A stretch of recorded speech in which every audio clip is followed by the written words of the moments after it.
Hey everyone, checking out class number 29. This is really just class kind of practicing bringing some of these techniques and skills we've learned with forces to Regents questions. These are all the Regents questions here. All right, so number one says the graph below represents the relationship between the weight and the mass for objects on the surface of planet X. Determine the acceleration due to gravity on the surface of planet X. So there are two ways to do this. First, let's kind of think of our weight equation. So our weight equation is either weight equals mg, or it's also written as, and on the reference table, G equals Fg over m. Remember, Fg is the same as weight. Okay, so method number one, all right?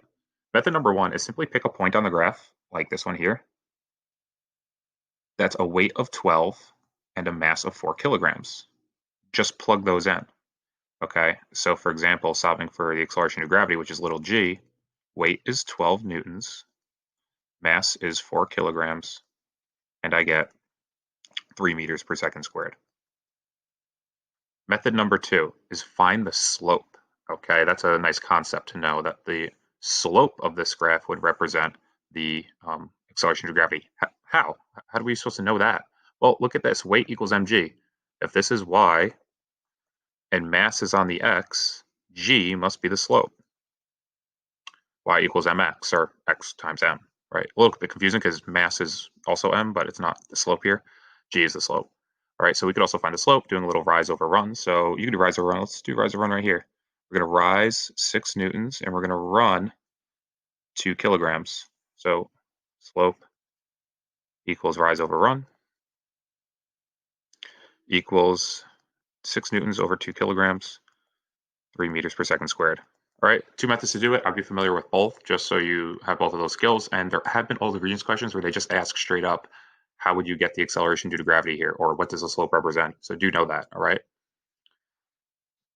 All right, in the surface of planet X, a body has a mass of 10 kilograms and weighs 40 newtons. So let's write our givens down. That's always a good thing to do. The mass is 10 kilograms and the weight, Fg, is 40 newtons.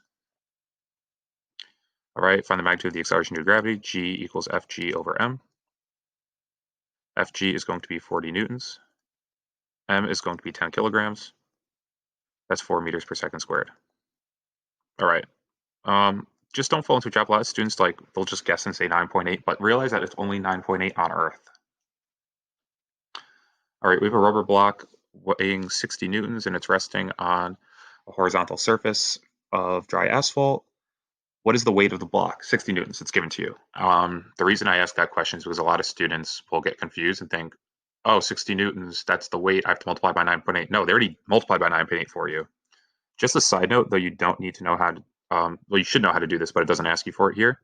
You could solve for the mass here, right? You could do weight equals mass times little g, and you could do the weight is 60, and the mass is unknown, and little g is 9.8 meters per second squared. Divide both sides by 9.8 meters per second squared, and you get like 6.6 maybe, or not 6.6, like 5 point something, I don't even know, for the mass. Okay, but that's just a side note. But anyway, the weight is given to you in the question. What's the normal force acting on the block? Explain your reasoning. So, is it on a flat surface? Yes. Is there another force acting in the vertical direction aside from weight and normal force? No. Is it accelerating up or down? No. So we know the weight is equal to the normal force here. But let's kind of show the work for it because that's just a good habit to get in. We have normal force pointing up, and we have weight pointing down, negative Fg, right? And we know acceleration equals F net over m. Specifically, acceleration in the y direction, because we have to treat x and y independently, is equal to the net force in the y direction over the mass. So the acceleration in the y direction is 0. F net in the y direction is going to be normal force plus negative Fg over the mass, which doesn't really matter here because when you cross multiply, mass becomes 0. So you get normal force equals Fg. Okay, that's how you prove it. Again, you should know how to do this. It's just a very good habit to get in. All right, C. All right, what is the magnitude of the minimum force needed to start the rubber block moving across dry asphalt? So the minimum force to start moving it, this is static friction. FFS equals coefficient of static friction times the normal force. Okay, so you have to go to your reference table and figure out what that coefficient is. Actually, we just used it last period. I think the coefficient mu s here for rubber on dry asphalt is going to be 0.85.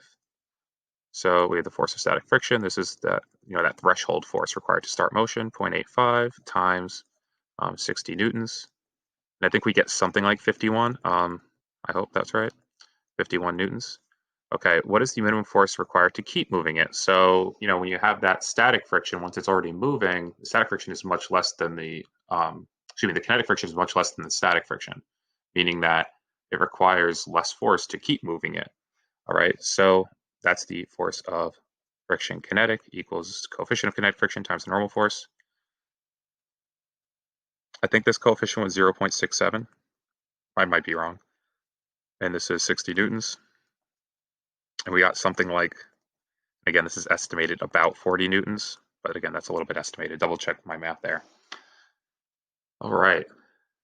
So a few students were asking, well, when you apply the force, sideways, like pushing it, does that affect the normal force? No, it doesn't. Those horizontal forces do not affect the forces in the vertical direction. Our x forces do not affect our y forces. Okay, our horizontal forces do not affect our vertical forces. All right, here's another old Regents question. I have the answers written here, but just pretend we don't see them. So it says in the diagram below, a 4 Newton force applied to a 0.2 kilogram copper block is sliding to the right on a horizontal steel table.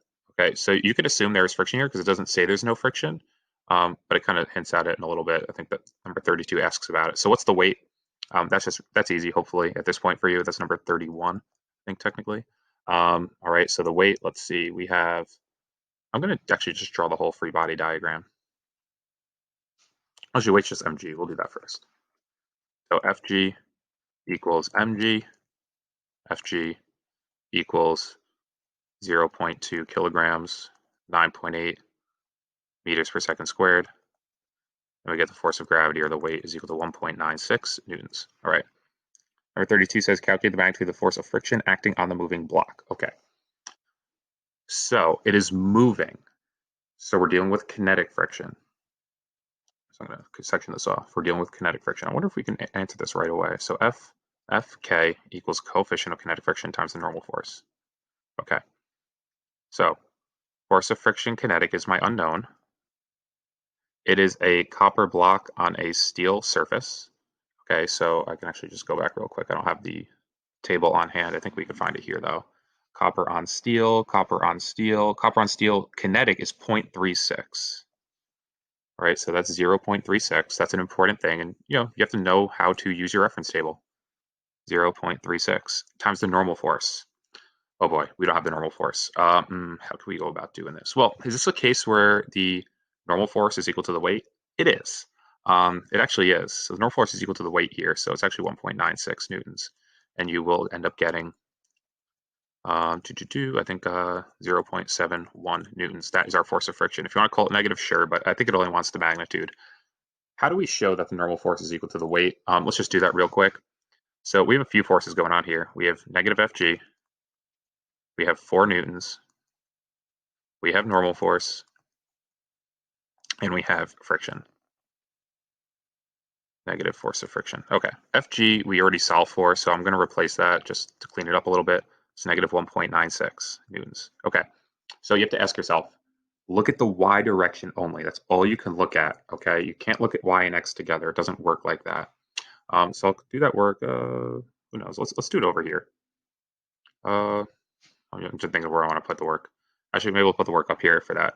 So the acceleration in the y direction equals F net in the y direction over the mass.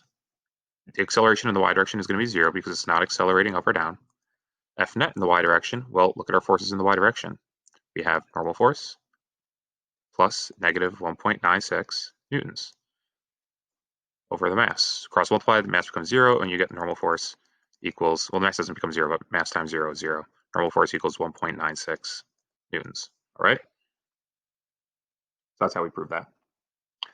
Next one says, determine the magnitude of the net force acting on the moving block. Okay, so let's look at our free body diagram again.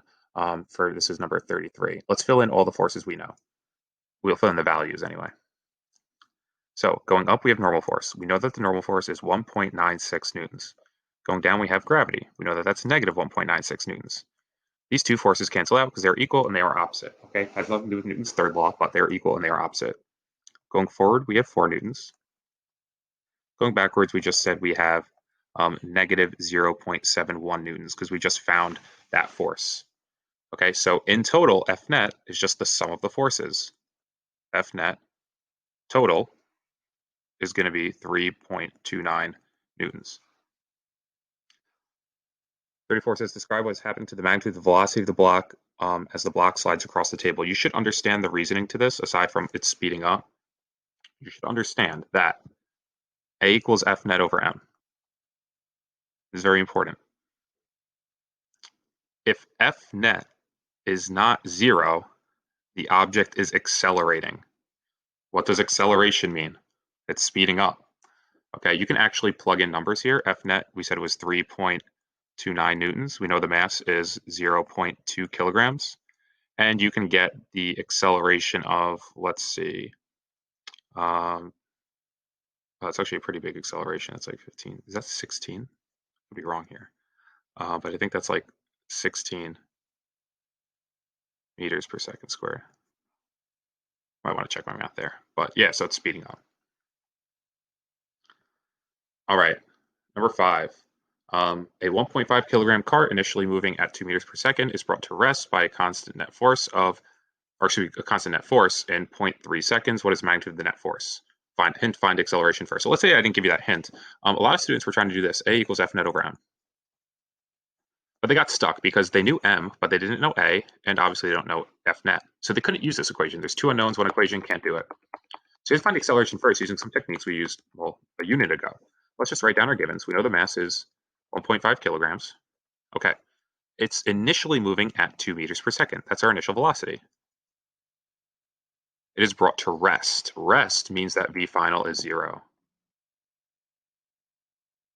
By a constant net force, which we don't know, that is our unknown, in a time of 0.3 seconds. Okay. My hint was to find the acceleration. Okay, that's not something that, that's obvious.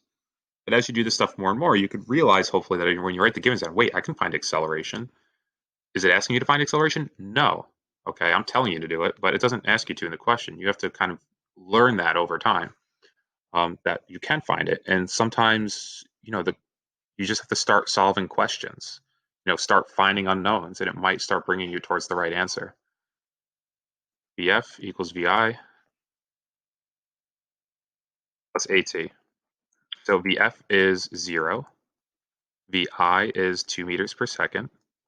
A is our unknown. And T is 0.3 seconds. So we get negative 2 meters per second over 0.3 seconds equals A. Negative 6.6 meters per second squared equals A. Almost there. So now let's go to our F net equation. A equals F net over M. So we have negative 6.6 meters per second squared equals F net, that's our unknown, over M, which is going to be 1.5 kilograms. Cross multiply, and we get F net equals negative 9.9 newtons. But it's asking for magnitude, so you can just make it positive. So either one of these will be fine, though. They're both acceptable. An object weighing 2 newtons is pushed across a horizontal frictionless surface by a horizontal force of 4 newtons. What is the magnitude of the net force on the object? So here's our object.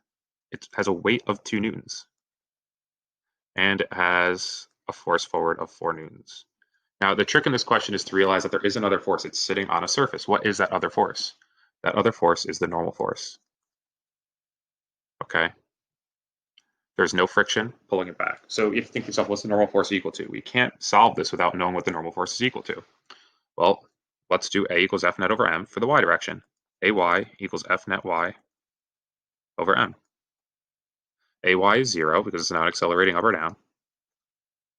Then we have normal force plus negative 2 newtons, because those are our forces in the y direction. Forget about, you can't add 4 into this equation here. You have to do that separately for the x direction.